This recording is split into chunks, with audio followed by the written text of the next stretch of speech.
اور انہوں نے دین کی خاطر شادی بھی نہیں کی، ساری عمر دین کی تشریح میں لگائی۔ ان کی تصانیف میں وہ علوم، وہ فوائد، وہ معلومات ملتی ہیں جو دیگر کتابوں میں انسان کو نہیں ملتی۔ ان کی ساری زندگی اس پہ صرف ہوئی۔ انہوں نے تاتاریوں کے خلاف جہاد کیا، بڑے بہادر، شجاع، ایک مجاہد انسان گزرے ہیں، صوم و صلات کے بڑے پابند تھے، بڑے متقی اور پرہیزگار تھے۔ ان کے تفصیلی حالات اگر پڑھنے ہوں، علامہ ابن عبد الہادی حنبلی رحمۃ اللہ علیہ نے ان کے تفصیلی حالات بیان کیے ہیں، جس میں انہوں نے ان کے تقوی، طہارت اور ان کی کرامات کا بھی تذکرہ کیا۔ اسی طرح حافظ ابن کثیر رحمۃ اللہ علیہ نے البدایہ والنہایہ میں ان کا تذکرہ بڑے بلند پایہ القابات کے ساتھ کیا، اور ان کے جنازے کا ذکر کہ جب جنازہ اٹھا تو اتنی مخلوق تھی کہ انہیں کندھا دینے کا موقع نہیں مل رہا تھا، بڑے بڑے بانس لگائے گئے، اور ان کے جسم پہ ہر ایک عورتیں بھی اپنا کپڑا پھینک کر کھینچتی، اپنے جسم پر، بچوں کے جسم پہ ملتی تاکہ برکت حاصل ہو جائے۔ امام ذہبی رحمۃ اللہ علیہ نے بھی تذکرۃ الحفاظ میں ان کا تذکرہ بڑے بلند پایہ القابات کے ساتھ کیا۔ حافظ ابن حجر اسقلانی رحمہ اللہ نے بھی ان کا جو تذکرہ کیا ہے وہ بلند پایہ القابات سے کیا۔ شیخ عبد الفتاح ابو غدہ رحمۃ اللہ علیہ نے بھی ان کا تذکرہ کیا ہے القابات کے ساتھ۔ مولا علی قاری رحمہ اللہ فرماتے تھے کانا من اکابر اہل سنت والجماعہ، علامہ ابن تیمیہ اور ابن قیم ہمارے اہل سنت والجماعت کے اکابر علماء میں سے ہیں، تو انہوں نے دینی بڑی خدمات کی ہیں۔ البتہ یہ جو ان کے مسائل ہے یہ ان کا تفرد ہے، تو ان کے تفرد کو بیان کیا جائے، لیکن جمہور کی رائے پر انسان چلے، لیکن تفرد کی وجہ سے ان پہ فتویٰ لگانا معاذ اللہ گمراہی کا، کفر کا یا ذلت کا، یہ کسی کے لیے قطعاً اس کی اجازت نہیں ہے۔ یہ وہ مسائل تھے جو ان میں اکثر بعض مسائل فرعی ہیں، فرعی مسائل میں اگر کوئی اپنی رائے رکھتا ہے تو رکھ سکتا ہے، تفرد اختیار کر سکتا ہے، اگرچہ بہتر یہ ہے کہ انسان جمہور کے دامن کو نہ چھوڑے۔ اس لیے علامہ ابن تیمیہ رحمہ اللہ شیخ الاسلام ہیں، دین کی انہوں نے بڑی خدمات کی، یہاں تک کہ ان کے بارے میں علامہ ابن العماد نے شذرات الذہب میں لکھا ہے کل حدیث لا یعرف ابن تیمیہ فلیس بحدیث، جو حدیث علامہ ابن تیمیہ کو معلوم نہ ہو وہ حدیث ہی نہیں ہے۔ امام ابو حیان جب ان سے ملنے گئے تھے اور ان کے سامنے نحو پر بات کی کہ امام سیبوی نے نحو میں کتاب لکھی اور تو بڑی تعریف کی، تو انہوں نے ایک مجلس میں امام سیبوی کی الکتاب کی 80 غلطیاں شمار کروائیں۔ پھر جب ابو حیان اٹھے تو ان کی پیشانی کو بوسہ دیا تھا اور کہا تھا واللہ ما رأیت مثل ولم یرہ مثل نفسی، اللہ کی قسم میں نے بھی اس جیسا انسان نہیں دیکھا اور اس نے خود بھی اپنے جیسا انسان نہیں دیکھا۔ علامہ ابن تیمیہ حدیث کے تو حافظ الحدیث تھے، حدیث اور رجال کے تو بڑے ماہر تھے، کوئی حدیث کا ایسا متن نہیں ہے جو انہیں زبانی یاد نہ ہو۔ علامہ ابن دقیق العید رحمۃ اللہ علیہ جب ان سے ملنے گئے، ابن دقیق العید بھی بہت بڑے انسان ہیں، وہ فرماتے ہیں یہ ایسا آدمی ہے کہ علم اس کے سامنے رکھا ہے، جہاں سے جو چاہتا ہے لیتا ہے، جہاں سے جو چاہتا ہے چھوڑ دیتا ہے، سارے علوم اس کی آنکھوں کے سامنے۔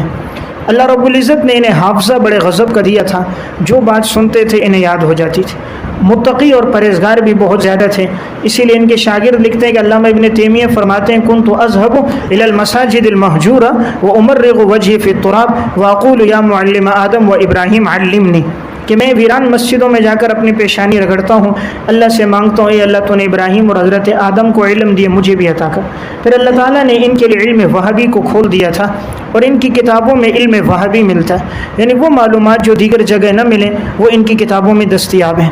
تو آخری زندگی کے 2 سال تو ان کی بڑی عبادت اور تقوی میں گزرے، ہمیشہ زبان پہ قرآن کی تلاوت تھی، صوم و صلات کے بڑے پابند تھے، تو بڑے اللہ والے انسان گزرے ہیں۔ لیکن بہرحال ان کے یہ چند مسائل میں تفرد ہیں، جس کی وجہ سے جمہور اہل علم کے ہاں ان کے تفردات کو قبول نہیں کیا گیا، لیکن تفرد کی بنیاد پر کوئی سخت جملہ کہنا یا ان کو معاذ اللہ گمراہ کہنا یہ ہمارے اکابر کا اور بڑوں کا طریقہ نہیں رہا۔ تو اس لیے ابن حجر ہیثمی نے جو یہاں قلم چلایا تو بڑا سخت قلم چلایا، اور انہوں نے یہ جملے بڑے سخت استعمال کر دیے، اس لیے علامہ نعمان آلوسی نے پھر ان کے جوابات دیے۔ اب وہ مسائل کون کون سے ہیں؟ تو ابن حجر ہیثمی نے جیسے پہلا ایک مسئلہ لکھا ہے، مثلا علامہ ابن تیمیہ رحمہ اللہ کی طرف منسوب کر کے کہ ابن تیمیہ رحمہ اللہ کی رائے یہ ہے کہ اگر کوئی شخص کہتا ہے علیہ الطلاق انہ لا یقع علیہ بل علیہ کفارۃ یمین ولم یقل بالکفارہ احد من المسلمین قبلہ، انہوں نے کہا علامہ ابن تیمیہ رحمہ اللہ کی رائے یہ کہ اگر کوئی شخص یہ کہتا ہے کہ میرے اوپر طلاق لازم ہے، بیوی کو طلاق دے رہا ہے تو وہ کفارہ دے دے، بس یہ کافی ہے۔ تو اب ابن حجر ہیثمی کہہ رہے ہیں یہ کفارے والی بات مسلمانوں میں سے پہلے کسی نے نہیں کی، یعنی اس سے طلاق واقع ہوگی، کفارہ اس پر لازم نہیں ہوگا. اور ابن تیمیہ رحمہ اللہ کی رائے کہ کفارہ دے طلاق نہیں ہوگی، تو ابن حجر حیتمی کہتے ہیں یہ رائے ان سے پہلے کسی نے نہیں دی. اسی طرح دوسرا مسئلہ لکھا ہے وَأَنَّ طَلَاقَ الْحَائِضِ لَا يَقَعُ، حالت حیض میں کوئی طلاق دے تو واقع نہیں ہوگی. یہ علامہ ابن تیمیہ کی رائے ہے. تو اب جمہور اہل علم کی رائے یہ ہے کہ طلاق واقع ہو جاتی ہے، اگرچہ بہتر طریقہ کیا ہے کہ حالت حیض میں طلاق نہ دی جائے، کہ آپ صلی اللہ علیہ وسلم حضرت عمر سے فرمایا تھا کہ اپنے بیٹے سے کو رجوع کرے جب انہوں نے حیض میں طلاق دی، تو بہتر تو یہ ہے. لیکن علامہ ابن تیمیہ کی رائے یہ ہے کہ وہ کہتے ہیں طلاق واقع نہیں ہوگی. اسی طرح تیسری بات جو ذکر کی ہے وَقَذَا الطَّلَاقُ فِي طُهْرٍ جَمَعَ فِيهِ، اسی طرح طلاق دینا اس طہر میں جس میں جمع کیا ہو، تو طلاق ہوگی یا نہیں؟ جمہور کی رائے یہ ہے کہ ہو جائے گی، اگرچہ بہتر ہے اس طہر میں طلاق دو جس میں جمع نہ کیا ہو، لیکن اگر کوئی طلاق دے دے تو طلاق واقع ہو جائے گی. علامہ ابن تیمیہ کی رائے یہ ہے کہ طلاق واقع نہیں ہوگی. یا اسی طرح نمبر 4 وَإِنَّ الصَّلَاةَ إِذَا تَرَكَتْ عَمَدًا لَا يَجِبُ قَضَاؤُهَا، اگر کوئی جان بوجھ کے نماز چھوڑ دے تو اس پر قضا لازم نہیں ہے. جمہور اہل علم کے ہاں قضا ہے، کوئی عمدن اگر نماز چھوڑ دے گا تو وہ نماز کی قضا کرے گا. اور علامہ ابن تیمیہ کی طرف جو منسوب ہے وہ یہ ہے کہ وہ یہ کہتے ہیں نسیان کی صورت میں من نام عن صلاۃ او نسیها فلیصلیها فإن ذلك وقتها، عمد کی صورت میں گویا وہ قضا کے قائل نہیں ہے. پانچویں جو بات ان کی طرف منسوب کی گئی ہے وہ یہ ہے کہ وہ کہتے ہیں ان الحائض یباح لها بالطواف بالبیت ولا کفارۃ علیہا، حائضہ عورت اگر طواف کر دے تو اس پر کفارہ نہیں ہے. حالانکہ جمہور کے ہاں حائضہ عورت بیت اللہ کا طواف نہیں کر سکتی، بیت اللہ میں داخل نہیں ہو سکتی. اسی طرح نمبر 6 وَإِنَّ الطَّلَاقَ الثَّلَاثُ يُرَدُّ إِلَى وَاحِدَةٍ، کہ 3 طلاقیں ان کے نزدیک ایک کی طرف لوٹیں گی. اب یہ بات بھی جمہور کے بالکل خلاف ہے. جمہور سلفاً خلفاً، جمہور ائمہ 4 فقہا محدثین، تعامل صحابہ اور اس وقت سے لے کر آج تک تعامل امت یہ ہے کہ 3 طلاق 3 ہیں. اب 3 طلاق کو ایک شمار کرنا یہ علامہ ابن تیمیہ رحمہ اللہ کی رائے تھی، پھر علامہ ابن قیم کی ہے، اور آج کے دور میں غیر مقلدین کی ہے. ورنہ جمہور کی رائے یہ ہے کہ 3 طلاق 3 ہیں. باقی اگر اس میں آپ نے تفصیلاً پڑھنا ہو، امام اہل سنت مولانا سرفراز خان صفدر صاحب کی کتاب ہے عمدۃ الاثاث فی التطلیقات الثلاث، عمدۃ الاثاث فی التطلیقات الثلاث، تو یہ اچھی کتاب ہے، اس میں تفصیلی معلومات ملیں گی. یا اسی طرح مولانا منیر احمد منور صاحب کی کتاب ہے حرام کاری سے بچیے، حرام کاری سے بچیے، یعنی 3 طلاق 3 ہے، اس کے بعد کوئی ملتا ہے تو گویا اس کا ملنا حرام ہوگا. اسی طرح 7ویں بات جو منسوب کی گئی وہ یہ ہے کہ انہا اذا اخذت من التجار اجزأتم عن الزکاة وان لم تكن باسم الزکاة ولا رسمها، کہ اگر تاجروں سے کوئی چیز لی لے گئی زکوٰۃ کی مد میں، اگرچہ اس میں زکوٰۃ کا نام نہ بھی لیا گیا تو بھی زکوٰۃ ادا ہو جائے گی. لیکن زکوٰۃ کی ادائیگی کے لیے شرط یہ ہے کہ انسان زکوٰۃ ادا کرتے وقت نیت کرے، یا نمبر 2 جس وہ اپنے مال کو الگ کر رہا ہے اس وقت وہ نیت کر لے کہ یہ مال میں زکوٰۃ میں دوں گا، یا اس وقت الگ کرے یا ادائیگی کے وقت اس کی نیت کرے. اگر کسی نے نہ ادائیگی میں نیت کی نہ الگ میں تو زکوٰۃ ادا نہیں ہوگی. لیکن علامہ ابن تیمیہ رحمہ اللہ کی جو رائے ہے کہ نام نہ بھی لیا تب بھی ادائیگی ہو جائے گی. نمبر 8 ان المائعات لا تتنجس بموت حیوان فیہا کالفارۃ، اگر بہنے والی چیزوں میں کوئی چیز مر جائے تو وہ پانی نجس نہیں ہوتا، جیسے کہ چوہا اگر مر جائے تو وہ نجس نہیں ہوگا. جمہور کی رائے یہ کہ نجس ہو جائے گا. پھر اگر وہ پھولا پھٹا ہو تو 3 دن کی نمازوں کی قضا ہے، اور اگر نہ ہو تو وہ گر کے مر گیا تو 1 دن کی نماز کی ہے. نمبر 9 ان الجنوب یصلی تطوع باللیل ولا یؤخره الى ان یغتسل قبل الفجر وان کان بالبلد، کہ جنوبی آدمی جو ہے وہ رات کے وقت نفلی نماز پڑھ سکتا ہے، وہ اپنی نماز کو مؤخر نہ کرے فجر کی نماز تک کہ غسل کرے اگرچہ شہر میں ہو. اگرچہ شہر میں ہے ایک آدمی جنبی ہو گیا تو وہ نفل نماز رات کو پڑھ سکتا ہے. حالانکہ جمہور کی رائے یہ ہے کہ اگر ایک آدمی غسل نہیں کرتا وہ تو ناپاک ہے، جب ناپاک ہے تو وہ نہ فرض پڑھ سکتا ہے نہ نفل پڑھ سکتا ہے. نفل نماز تو تب ادا کرے گا جب وہ پاک ہوگا. تو اب یہ جو رائے ہے کہ نفل نماز پڑھ سکتا ہے اگرچہ وہ اپنے شہر میں کیوں نہ ہو، یہ رائے بھی جمہور سے ہٹ کرے. اسی طرح نمبر 10 ان شرط الواقف غیر معتبر، بل لو وقف علی الشافعیۃ صرف الی الحنفیہ وبالعکس، وقف کے اندر شرائط کا اعتبار نہیں، اگر کسی نے شوافع پر وقف کیا اور اس نے اس کو پھیر دیا حنفیہ کی طرف تو یا اس کے برعکس کیا تو بھی درست ہے۔ جمہور کے ہاں وقف میں شرائط کا اعتبار ہوتا ہے، اگر ایک آدمی جس چیز کو وقف کر رہا ہے وہی چیز وقف ہوگی، جس پر کر رہا ہے اسی پر وقف ہوگی، تو وقف میں شرائط کا لحاظ ہے، اور ان کے ہاں شرائط کا لحاظ نہیں ہے۔ نمبر 11، ان مخالف الاجماع لا يكفر ولا يفسق، اجماع کی جو مخالفت ہے نہ اس میں تکفیر ہوگی نہ اس میں تفسیق ہوگی، یعنی کوئی مخالفت کرے اجماعی مسئلے کی تو نہ وہ کافر ہوگا اور نہ وہ فاسق ہوگا۔ حالانکہ جمہور کی رائے یہ ہوتی ہے کہ اگر وہ مسئلہ اجماع صحابہ سے ثابت ہے، تمام کا اجماع اگر کسی بارے میں ہو جائے پھر تو کفر ہے، اور اگر تمام کا اجماع نہ ہو، بعض کا ہو یا صحابہ کے بعد کے لوگوں کا ہو تو پھر وہ فسق ہے۔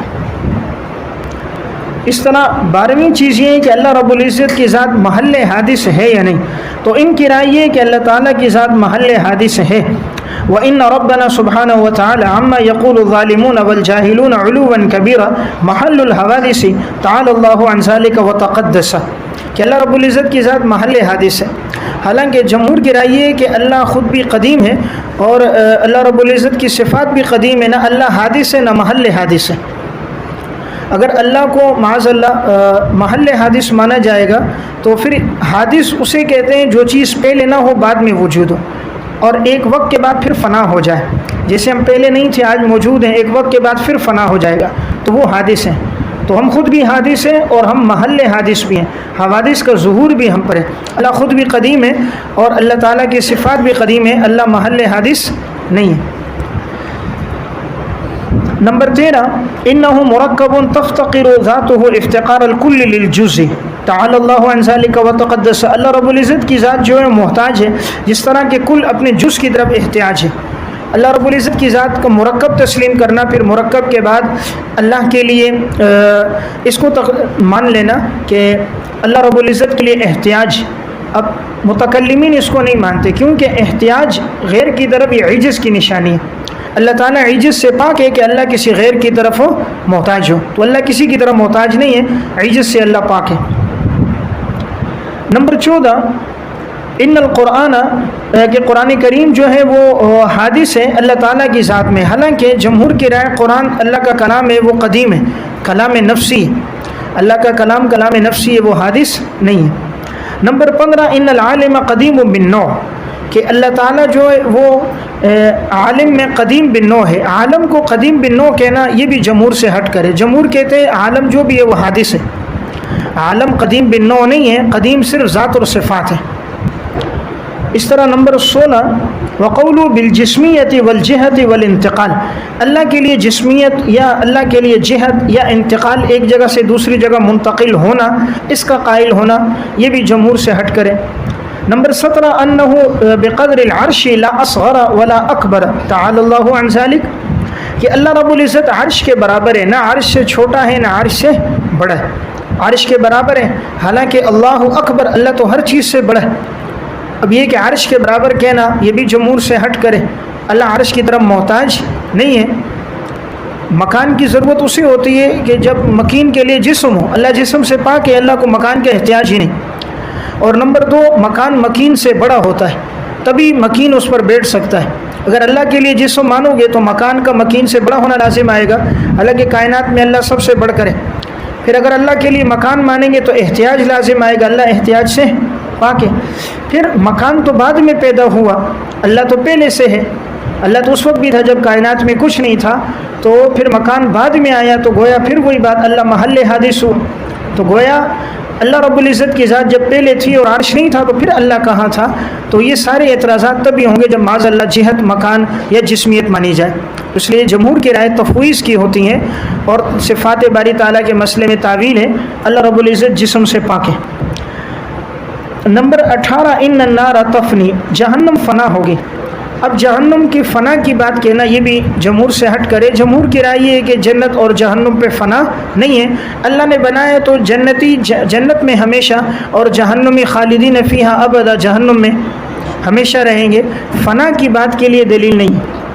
اس طرح نمبر 19 ان الانبیاء غیر معصومین، انبیاء معصوم نہیں ہیں۔ جمہور کی رائے ہے کہ انبیاء علیہ السلام گناہ کبیرہ سے معصوم ہیں اور صغیرہ سے بھی اکثر کے ہاں معصوم ہیں، قبل النبوہ بھی اور بعد النبوہ بھی، اگرچہ اکثر کی رائے یہ ہے کہ قبل النبوہ صغائر ہو سکتے ہیں، البتہ بعد النبوہ کبائر اور صغائر دونوں سے معصوم ہیں۔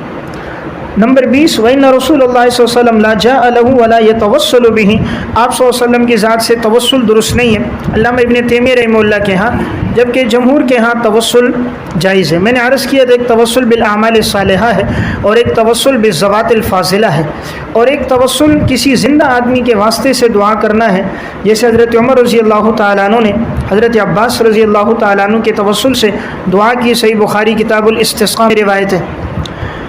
نمبر 21 ان انشاء السفر الیہ بسبب الزیارت معصیۃ لا تقصر الصلاۃ فیہ، کہ اگر ایک آدمی گناہ کے لیے سفر کر رہا ہے تو کیا وہ نماز میں قصر کرے گا یا نہیں کرے گا؟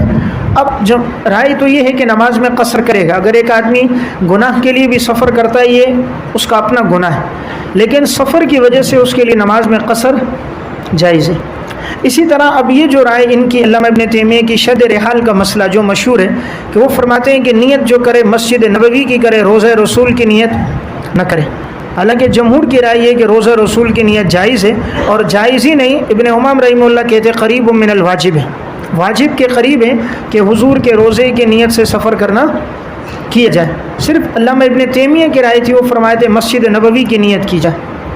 اسی طرح ایک 22واں مسئلہ یہ ہے ان التوراۃ والانجیل لم تبدل الفاظهما وانما بدلت معانیهما، تورات اور انجیل میں الفاظ کو تبدیل نہیں کیے گئے، صرف اس میں معانی بدلے گئے۔ حالانکہ اکثر اہل علم کی رائے یہ ہے کہ تورات اور انجیل میں جس طرح تحریف معنوی ہوئی ہے اسی طرح تحریف لفظی بھی ہوئی۔ یہ میں نے 22 چیزیں آپ کے سامنے عرض کر دیں۔ عموماً بعض ساتھیوں کو ذوق ہوتا ہے کہ وہ کون سے مسائل ہیں جس میں علامہ ابن تیمیہ رحمہ اللہ کی رائے جمہور سے ہٹ کرے، تو وہ مسائل انہوں نے ذکر کر دیا، لیکن ان مسائل کے اندر بہت سے ایسے ہیں جو علامہ ابن تیمیہ کی رائے نہیں بھی ہے، یا ان کا رجوع بھی ثابت ہے، یا ان کی وہ تعبیر نہیں ہے جو تعبیر انہوں نے اختیار کی ہے۔ اس لیے ان میں سے علامہ نعمان آلوسی کی جو کتاب کا میں نے ذکر کر دیا جلاء العینین فی محاکمۃ الاحمدین میں انہوں نے انہی دو احمدین کا محاکمہ کیا، یعنی ابن حجر ہیثمی اور علامہ ابن تیمیہ رحمہ اللہ کہ ان کی رائے کیا ہے اور ان کی طرف منسوخ کیا ہے، تو اس کے بھی جوابات دیے، اور آخر کے اندر انہوں نے ابن رجب حنبلی نے جو اشکالات کیے ان کے بھی جوابات دیے۔ تو بہرحال اس کتاب کو اگر کوئی ساتھی پڑھ لے تو جو باتیں ان کی طرف منسوب ہیں اس کی وضاحت اس کے سامنے آ جائے گی۔ باقی جیسے میں نے ابتدا میں بات عرض کی، شیخ الاسلام علامہ ابن تیمیہ رحمہ اللہ کی خدمات بہت زیادہ ہیں، ان کے تفردات ہیں، لیکن امت نے اگرچہ تفردات کو قبول نہیں کیا، لیکن اس وجہ سے ان پہ سب و شتم کرنا یا برا بلا کہنا یہ قطعاً اس کی اجازت نہیں ہے، اور اس سے انسان کی اپنی عاقبت کو خراب کرے گا۔ انہوں نے اگر کوئی رائے دی ہے تو نیک نیتی کے ساتھ دی، اپنے علمی وجدان کے مطابق، اپنی علمی صلاحیت اور استعداد کے مطابق دی، اور ان کے پاس بھی اس موضوع پر دلائل تھے، اور یہ فرعی مسئلے ہیں، عموماً عقیدے کے نہیں ہیں۔ فرعی مسائل میں اگر کوئی رائے اپنی رکھنا چاہے دلائل کے ساتھ تو وہ اپنے اختلاف رائے کر سکتا ہے۔